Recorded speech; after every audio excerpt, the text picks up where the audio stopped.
शिक्षा स्तर पर ही उस स्तर का ज्ञान प्राप्त करेगा जो उसको बाद में तकनीकी शिक्षा के स्थलों में जानकारी भी कठिनाई से मिल पाती। उसकी प्रारंभिक जानकारी और उसमें अपने आप ही ट्रेंड होकर के एक स्किल मैन पावर के रूप में अपने आप को स्थापित कर सकता है और वह छात्र आने वाले समय में प्रधानमंत्री मोदी जी के विकसित भारत अभियान का हिस्सा बनेगा। यह एक नया अभियान प्रारंभ किया गया है, एक नया अभिनव प्रयोग है ये। इस अभिनव प्रयोग के लिए भी मैं इन सभी संस्थाओं को हृदय से धन्यवाद देता हूं।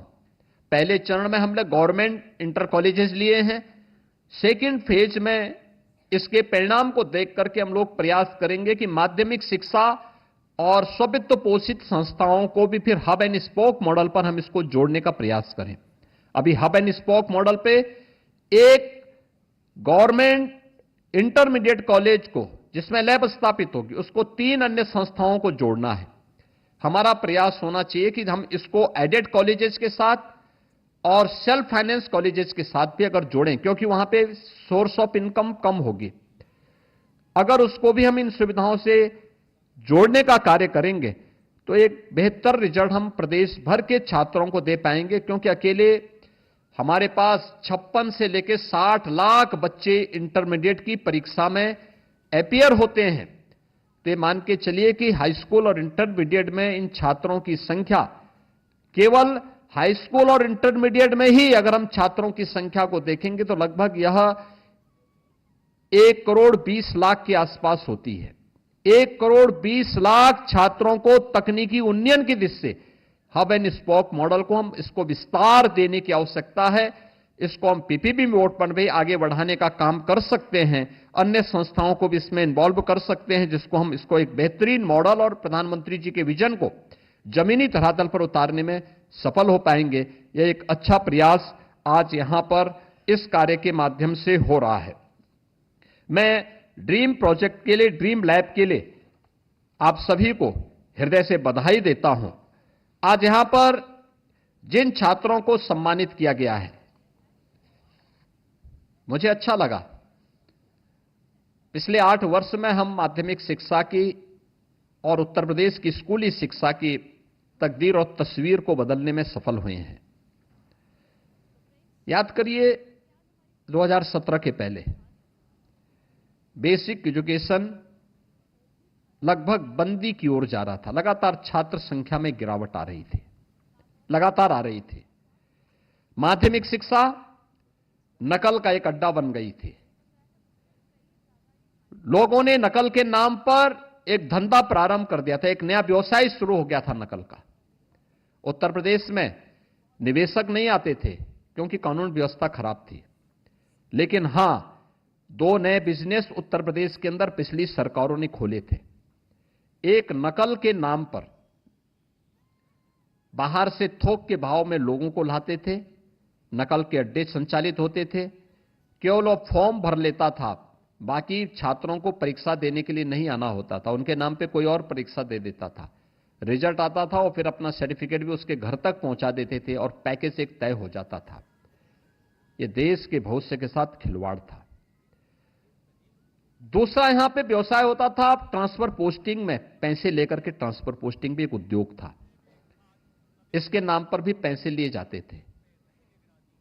ये डबल इंजन की भारतीय जनता पार्टी की सरकार ने इस दोनों प्रकार के अनाचार को रोक करके पारदर्शी और निष्पक्ष प्रणाली को प्रदेश के अंदर अपनाया।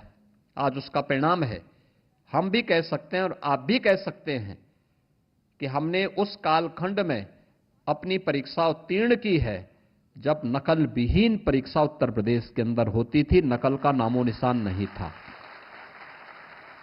आज सेंटर वही संस्था हो सकती है जिसके पास सीसीटीवी कैमरे होंगे, बाउंड्री वॉल होगी, इंफ्रास्ट्रक्चर होगा, फर्नीचर होंगे, वहीं पर सेंटर होगा, अन्यथा सेंटर नहीं हो सकते। दूसरा रिफॉर्म इसमें हुआ।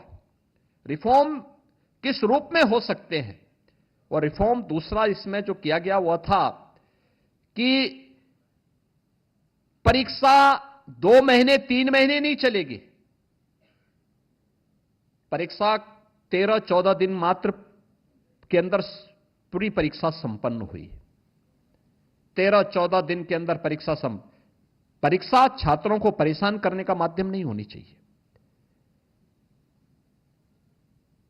परीक्षा छात्रों को प्रताड़ित करने का माध्यम नहीं होनी चाहिए, उनका आकलन करने का माध्यम होनी चाहिए। उसमें एक प्रतिस्पर्धा का भाव हो, चुनौतियों से जूझने की एक ललक हो, इस प्रकार का भाव होना चाहिए। और उस भाव को विकसित करने में ये कम दिनों की परीक्षा ने महत्वपूर्ण भूमिका का निर्वहन किया है। पहले पता लगता था 3 महीने परीक्षा चल रही है, 3 महीने परिणाम आने में लगते थे, 3 महीने प्रवेश करने में लगते थे, और बाकी बच गए 3 महीने, तो उसमें छुट्टियां भी तो होनी है। तो बाकी 3 महीने छुट्टी, तो पठन पाठन कब होता था? ये तो मुझे लगता है कि एमएलसी उमेश द्विवेदी ही बता सकते हैं। लेकिन ये भद्दा मजाक था देश की पीढ़ियों के साथ, और यही कारण था कि हमारा नौजवान पहचान के संकट से गुजर रहा था। आप कहीं जाते थे, आप सौभाग्यशाली हैं कि ऐसे समय में आप प्रदेश के अंदर अपने कैरियर को बना रहे हैं जब पहचान का संकट नहीं था। आपसे ठीक पहले वाली पीढ़ी के सामने संकट आया था। वो कहीं जाता था, उसको इंटरव्यू की लाइन से हटा दिया जाता था, नाम सुनकर के ही बाहर कर दिया जाता था, कह दिया जाता था कि नहीं साहब, नहीं आपके लिए नहीं। और उत्तर प्रदेश की पहचान तो ऐसी बना दी गई थी कि धर्मशाला के बाद छोड़े होटल में भी लोग कमरा नहीं देते थे, किराए पे भी लोग नहीं देते थे। लेकिन आज ऐसा नहीं है। अब नया भारत का नया उत्तर प्रदेश है। ये बीमारू राज्य से भारत का ग्रोथ इंजन बन चुका है। हर एक क्षेत्र में 8 लाख से अधिक तो छात्रों को हम लोगों ने, अपने युवाओं को सरकारी नौकरी दी है पारदर्शी तरीके से। अभी 15 को, परसों 15 जून को 60,244 पुलिस कार्मिकों की नियुक्ति पत्र का कार्यक्रम प्रदेश के अंदर होने जा रहा है। केंद्रीय गृह मंत्री अमित शाह जी उस कार्यक्रम के मुख्य अतिथि के रूप में लखनऊ में ही आने वाले हैं। आप मुझे बताइए, 60,000 नौजवानों को एक साथ नियुक्ति पत्र मिलेगा, और इसमें 60,000 में 12,000 से अधिक केवल बेटियां हैं। याद करिए, केवल 12,000 से अधिक बेटियां उसमें भर्ती हुई हैं। मैं जब 1947 से 2017 के बीच 70 वर्षों का आंकड़ा देखता हूं तो कुल 10,000 बेटियां भर्ती हुई थी, और यहां एक ही बार में 12,000 से अधिक बेटियां भर्ती हो गई हैं। यह परिणाम दिखाता है कि सरकार में करने की इच्छा शक्ति होनी चाहिए। और उसके लिए मैं बार बार कहता हूं कि परीक्षा छात्रों को परेशान करने की नियत से नहीं, उसके अंदर एक स्वस्थ प्रतिस्पर्धा का भाव पैदा करने का माध्यम होनी चाहिए, अपने आप को आकलन करने का माध्यम होनी चाहिए, चुनौतियों से जूझने का एक जज्बा उसके अंदर पैदा करने का माध्यम होनी चाहिए। और इसके लिए प्रधानमंत्री जी के द्वारा लिखी गई पुस्तक एग्जाम वॉरियर्स बड़ी भूमिका का निर्वहन करता है। मैं कहता हूं आजकल छुट्टियां होंगी, आप लोग थोड़ा एग्जाम वॉरियर पढ़िए। नहीं है तो मेरिटोरियस छात्रों को मैं माध्यमिक शिक्षा परिषद से कहूंगा कि हर बार मेरिटोरियस छात्रों को वो पुस्तक जरूर दिया करिए, या लाइब्रेरी में, विद्यालयों की लाइब्रेरी में उस पुस्तक को रखो। ये बच्चे पढ़े तो एग्जाम वॉरियर को, देखें तो एग्जाम वॉरियर को। जो महत्वपूर्ण बातें प्रधानमंत्री जी ने उसमें कही हैं, उनको हम थोड़ा भी अपने जीवन में अंगीकार कर लेंगे तो फिर जीवन की कोई चुनौती आपके सामने चुनौती नहीं रहेगी, आसान हो जाएगी, बहुत आसान हो जाएगी। उस दिशा में हमें अपने आप को तैयार करना होगा। पढ़ाई के साथ साथ एक दूसरे के प्रति सम्मान का भाव भी होना चाहिए।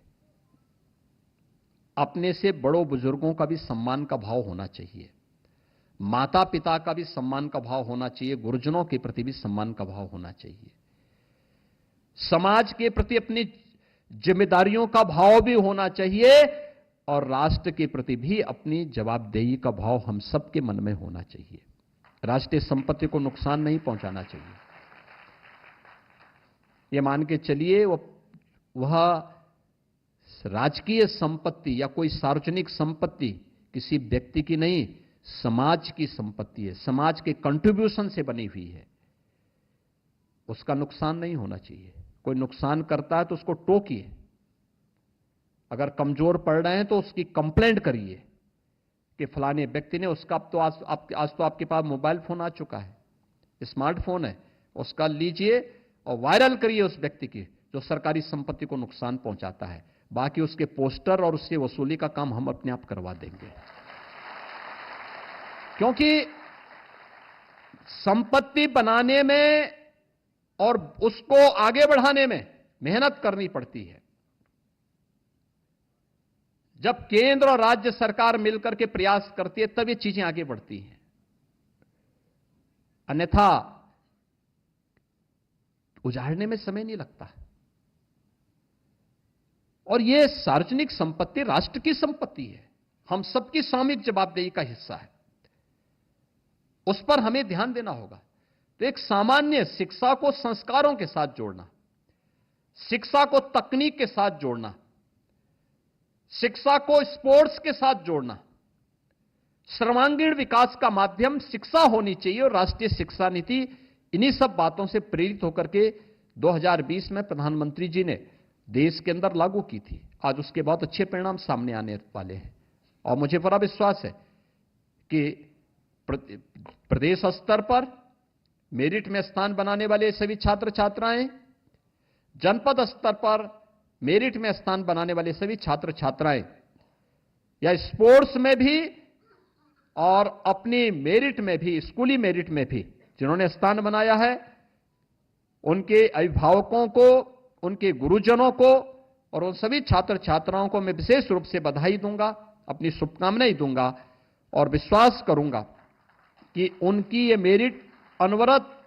इसी रूप में आगे बढ़ती रहेगी, जिससे आने वाले समय में आप प्रदेश और देश का नाम और आगे बढ़ाने में अपनी मदद कर पाएंगे। आप सबके प्रति आज के इस अवसर पर मैं अपनी बधाई देता हूं, शुभकामनाएं देता हूं। धन्यवाद। जय हिंद।